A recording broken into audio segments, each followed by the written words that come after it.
Welcome to all.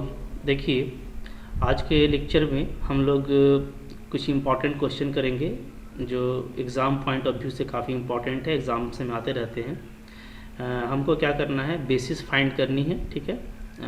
सब space W of 4 dimensional real space generated by this 4 vector. तो आपको ये 4 vector दिया हुआ है, इससे आपको बेसिस फाइंड आउट करना है, ठीक है।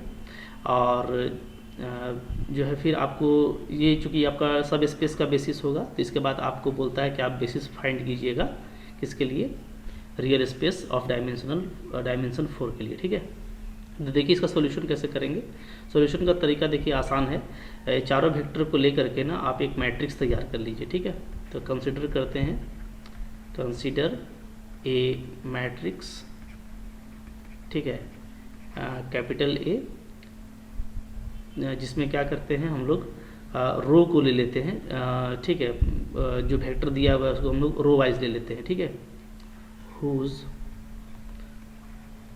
रोज आर गिवन जेनरेटिंग वेक्टर्स, ठीक है, जेनरेटिंग वेक्टर्स।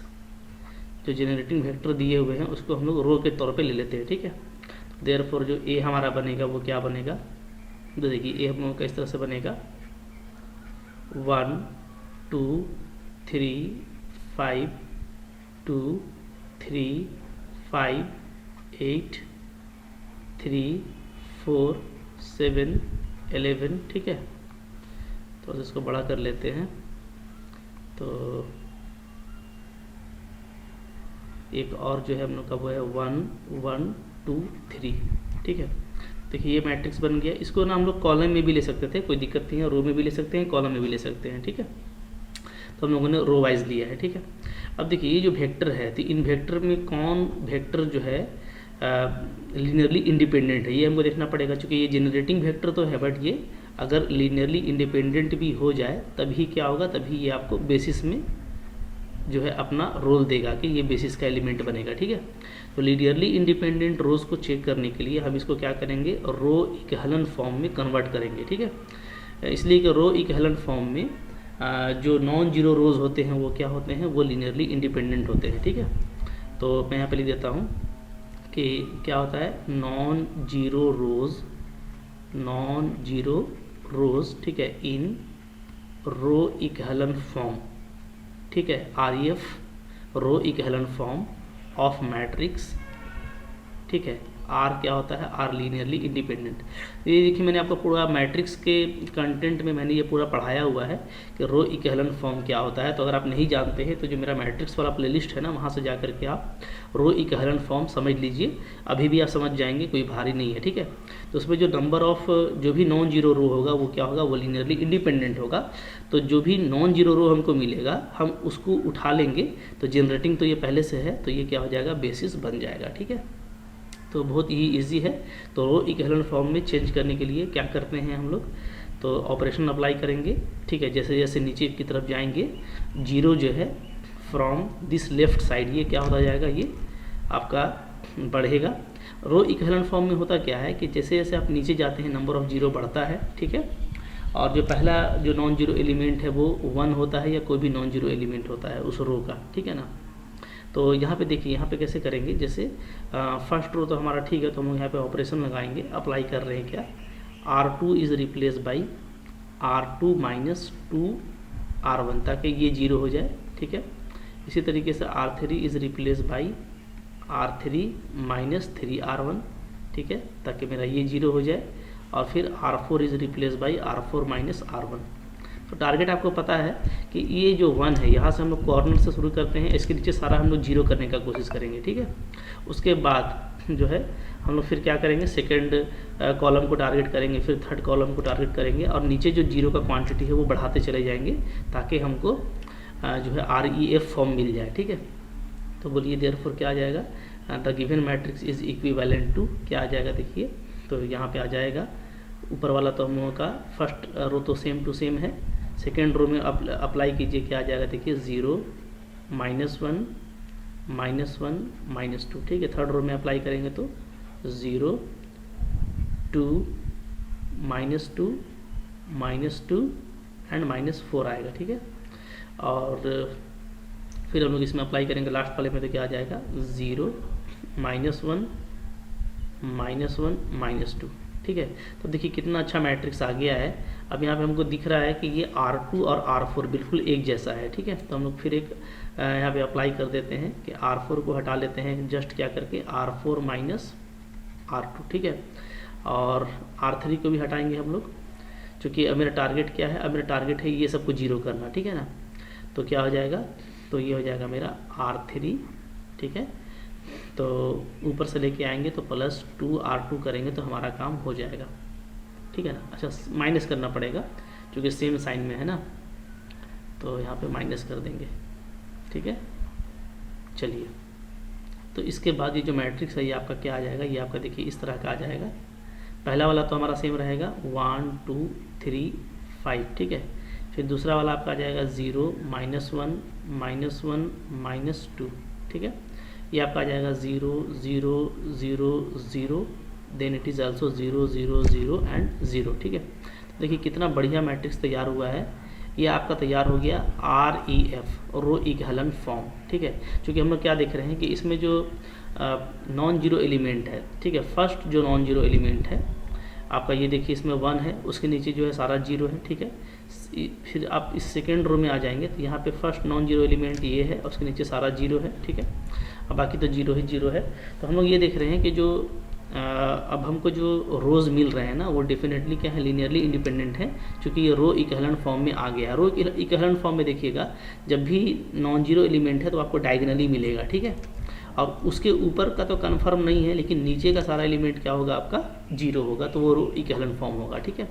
एक और होता है रिड्यूस्ड रो इक्विवेलेंट फॉर्म, यानी RREF। तो उसमें जो है ये जो हमको एलिमेंट्स मिलते हैं, ठीक है, इसके ऊपर भी, इसको हम लोग पिवोट्स बोलते हैं, ठीक है, जिसमें ये हम लोग इसको +1 कर लेंगे तो पिवोट्स के ऊपर नीचे सारा ही 0 होता है, ठीक है। तो वो भी आप कर सकते हैं, बट यहाँ पे आपका रो इक्विवेलेंट फॉर्म से काम चल जाएगा, ठीक है। तो रो इक्विवेलेंट फॉर्म आ चुका है, तब हम लोग यहाँ से डायरेक्ट कंक्लूड कर लेंगे, ठीक है। क्या बोलेंगे हम लोग, बोलेंगे ठीक है कि यहाँ पे जो नंबर ऑफ हमारे पास में नॉन जीरो रो है वो क्या है, ठीक है। देयरफॉर क्या होगा, therefore non zero rows are क्या है, तो एक है मेरे पास में 1 2 3 5, और दूसरा है मेरे पास में 0 -1 -1 और -2, ठीक है। देयरफॉर जब ठीक है, तो ये आपका लीनियरली इंडिपेंडेंट हो जाएगा, ठीक है, आर लीनियरली इंडिपेंडेंट, ठीक है। देयरफॉर क्या हो जाएगा, देयरफॉर बेसिस जो हमको चाहिए था, बेसिस ऑफ W, वो क्या हो जाएगा, तो उसमें 2 ही एलिमेंट आएंगे, क्योंकि आपको सिर्फ लीनियरली इंडिपेंडेंट लेना होता है। तो 1 2 3 5 और 0 -1 -1 -2, ठीक है। या तो आप ऐसे लिख दें, या तो आप ऐसे कर सकते हैं कि इसका जो ओरिजिनल फॉर्म था ना, वो भी आप यहाँ पे लिख सकते थे, ठीक है। मतलब ये सेकेंड रो है, ठीक है, तो सेकेंड रो है तो आप यहाँ पे लिख सकते थे 2 3 5 8, वो भी आप लिख सकते थे, ठीक है। तो ऐसे आप लिख सकते हैं, या आप इसको ऐसे लिख सकते हैं 1 2 3 5, ठीक है, कॉमा क्या था हमारा 2 3 5 8, ठीक है। ये जो है, ये दोनों भी आप लिख सकते हैं, क्योंकि इसी का जो है ये रिड्यूस्ड फॉर्म है, ठीक है। तो ये हमारा बेसिस तैयार हो गया। तो इसमें चूंकि 2 ही एलिमेंट है, तो आप बोल सकते हैं कि जो डायमेंशन होगा, डायमेंशन ऑफ W, ठीक है, वो क्या होगा, वो हमारा 2 होगा, क्योंकि इसमें 2 ही एलिमेंट है, ठीक है। ओके, अच्छा, अब बोलता है कि इसको एक्सटेंड कर दीजिए आप R4 के बेसिस पर। तो उसको एक्सटेंड करना आपके लिए आसान है। कैसे करना है, तो आप देखिए स्टैंडर्ड बेसिस का यूज़ कर लीजिए, ठीक है। क्या होता है, स्टैंडर्ड बेसिस ऑफ R4। तो मैंने आपको बताया था ओवर रियल, इसके पास में जो स्टैंडर्ड बेसिस है वो कौन होता है, वो होता है E1 E2 E3 और E4, ठीक है। जहाँ E1 को आप ऐसे लिखते हैं 1 0 0 0, ठीक है। E2 को आप लिखते हो 0 1 0 0, E3 को लिखते हैं 0 0 1 0, और E4 को 0 0 0 1, ठीक है। तो यहाँ पे देखिए ये 4 वेक्टर है। तो आप ना ऐसा करेंगे, इसमें से कोई भी आप 2 वेक्टर ले लेंगे, क्योंकि इसका डायमेंशन डेफिनेटली क्या है 4 होगा, क्योंकि ये R4 है, ठीक है। तो तो हमको यानी कि इसके बेसिस में 4 एलिमेंट चाहिए, तो 2 एलिमेंट तो पहले से है, इसी को हमको एक्सटेंड करना है, ठीक है। तो एक्सटेंड करने के लिए हम लोग क्या करेंगे, कोई भी 2 एलिमेंट ऐसा लेंगे, ठीक है, जिससे चारों जो है आपका लीनियरली इंडिपेंडेंट भी रहना चाहिए आपस में ना, तभी तो वो बेसिस बनेगा, ठीक है। तो हम लोग ले लेते हैं कैसा, ठीक है, चूज एनी 2, ठीक है, ई आई, कोई भी 2 ई आई चुनिए, ठीक है, सच दैट एक्सटेंशन, ठीक है, हैव लीनियरली इंडिपेंडेंट वेक्टर्स, ठीक है। देखिए हम लोग ले लेते हैं, देखिए जैसे लेट मैं ले लेता हूँ, बी में ले रहा हूँ, बी डैश ले लेता हूँ, ठीक है, बी डैश इक्वल टू, तो पहले तो ये दोनों लूँगा ही ऊपर वाला 1 2 3 5 कॉमा 0 -1 -2 कॉमा, ठीक है। देखिए मैं ले लेता हूँ 0 0 1 0, थोड़ा दिमाग लगा के लेंगे ना तो मज़ा आएगा करने में, कैसे 0 0 0 1, ठीक है। देखिए अगर आप इसको लेंगे ना तो मैं देखिए मैं कैसे लिया हूँ, देखिए अभी हम लोग जो रो इक्विवेलेंट फॉर्म पढ़े थे, तो अगर आप देखिएगा इनको अरेंज करके, तो पहला वाला जो नॉन जीरो एलिमेंट है वो ये है 1, दूसरा जो नॉन जीरो एलिमेंट है वो ये है, ठीक है। तो इसके नीचे जो हम तीसरा जो नॉन जीरो एलिमेंट ले रहे हैं वो ये ले रहे हैं, ठीक है, ताकि उसके पहले सब जीरो है तो इसके नीचे सारा जीरो, इसके नीचे भी सारा जीरो हो जाएगा, और चौथा वाला जो हम यहाँ पे ले रहे हैं अंतिम में, ताकि क्या हो जाए, पूरा जो पिवोट्स है वो डायगोनली बन जाए, first position, second position, third position, fourth position, ठीक है। तो एकदम पूरा आपको डायगोनल पिवोट मिलेगा, तो ये लीनियरली इंडिपेंडेंट आपको श्योर होगा, ठीक है। चाहे तो आप चेक भी कर सकते हैं, ठीक है। कैसे चेक करेंगे, देखिए इस तरीके से आप चेक कर सकते हैं चाहे तो, ठीक है। सो दैट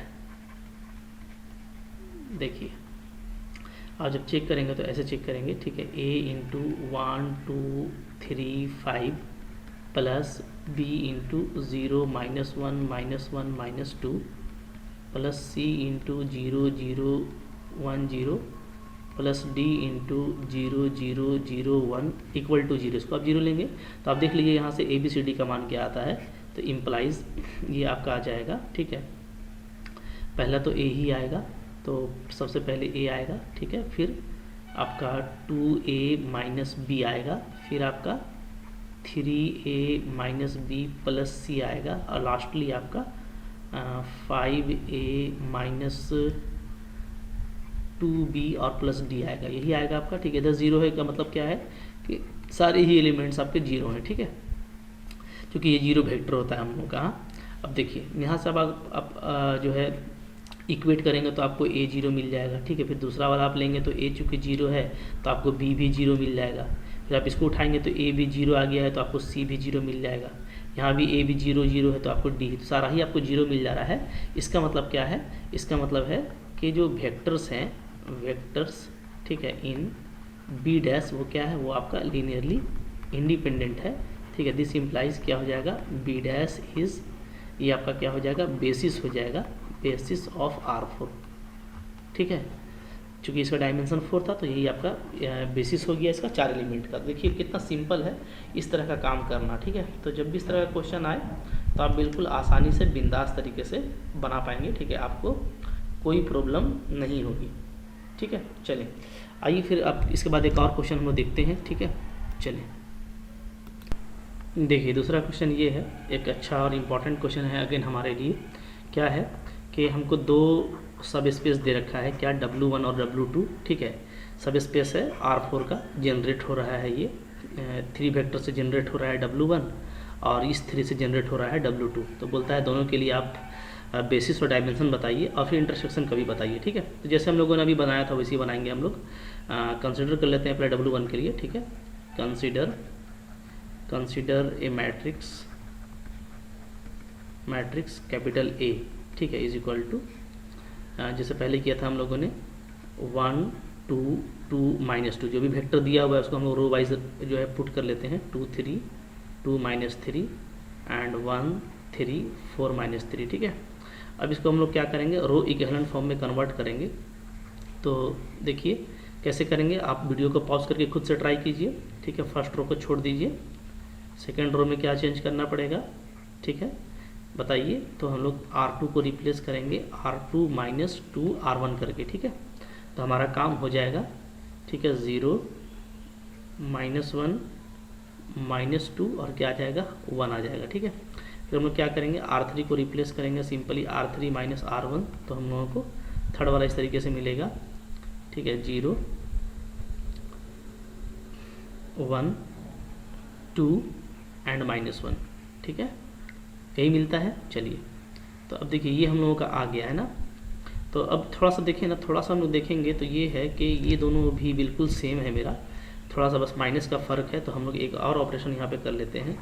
क्या ऑपरेशन करेंगे, देखिए पहले तो फर्स्ट रो को हम लोग छोड़ देंगे एज इट इज़ 1 2 2 -2, ठीक है।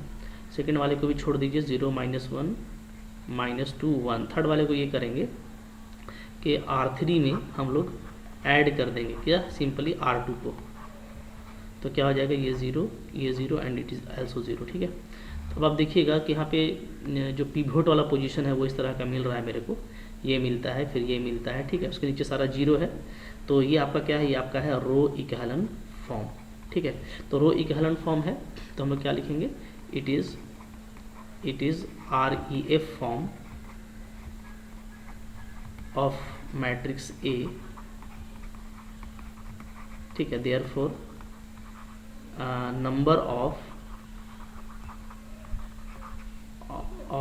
Non zero rows equal to क्या होगा, इक्वल टू होगा number of linearly independent row, ठीक है। जितना नॉन जीरो रो होगा वही लीनियरली इंडिपेंडेंट रो होगा। तो देयरफॉर जो लीनियरली इंडिपेंडेंट रोज हैं वो कौन कौन होंगे, देयरफॉर लीनियरली इंडिपेंडेंट, ठीक है, वेक्टर्स आर क्या होंगे। तो एक तो हो जाएगा हमारा 1 2 2 -2 पहला वाला, ठीक है।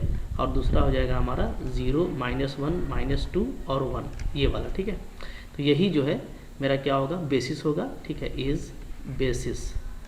Is form basis of W1। तो ये W1 के लिए बेसिस बनाएगा, ठीक है। डेफिनेटली इसमें 2 एलिमेंट है, तो इसलिए डायमेंशन ऑफ W1 क्या हो जाने वाला है आपका, 2 हो जाने वाला है, ठीक है। अच्छा, जैसे मैंने इसका निकाला है ना, अब आप क्या करें कि आप सेम टू सेम काम करें और आप डायमेंशन किसका निकाल लें, W2 का निकाल लें, ठीक है। ओके, तो चलिए मैं आप वीडियो पॉज कीजिए और बनाना शुरू कीजिए, ठीक है। हम देखते हैं कि आप कैसे बनाते हैं, फिर मैच कर लीजिएगा मेरे से, ठीक है। अगेन फॉर W2 के लिए क्या कर रहे हैं हम लोग, कंसिडर कर रहे हैं दूसरा मैट्रिक्स, ठीक है। W2 के वेक्टर के W2 के स्पैनिंग वेक्टर के साथ, ठीक है। कंसिडर मैट्रिक्स B, ठीक है। B एक मैट्रिक्स कंसिडर कीजिए। तो देखिए, ठीक है, W2 के लिए जब हम लोग B मैट्रिक्स कंसिडर करेंगे तो इस तरह का जो है मेरे पास में मैट्रिक्स B बनेगा, ठीक है। और फिर इसको आप इस तरीके से रो इक्विवेलेंट फॉर्म में कन्वर्ट कर लीजिएगा। ये काफ़ी सिंपल है, तो आई होप आप कर सकते हैं, मिला लीजिए, आपने ऐसा ही किया होगा, ठीक है। तो अब इसमें जो नॉन जीरो रोज मिल रहे हैं वो फर्स्ट और सेकंड रो है, तो यही दोनों वेक्टर जो है मिल करके आपको बेसिस तैयार करेगा। तो चूँकि 2 एलिमेंट है तो डेफिनेटली इसका डायमेंशन भी 2 है, ठीक है। तो W1 का डायमेंशन भी 2 आ गया, W2 का डायमेंशन भी 2 आ गया। अब हम लोग क्या करेंगे, W1 प्लस W2 का डायमेंशन फाइंड आउट करेंगे, ठीक है।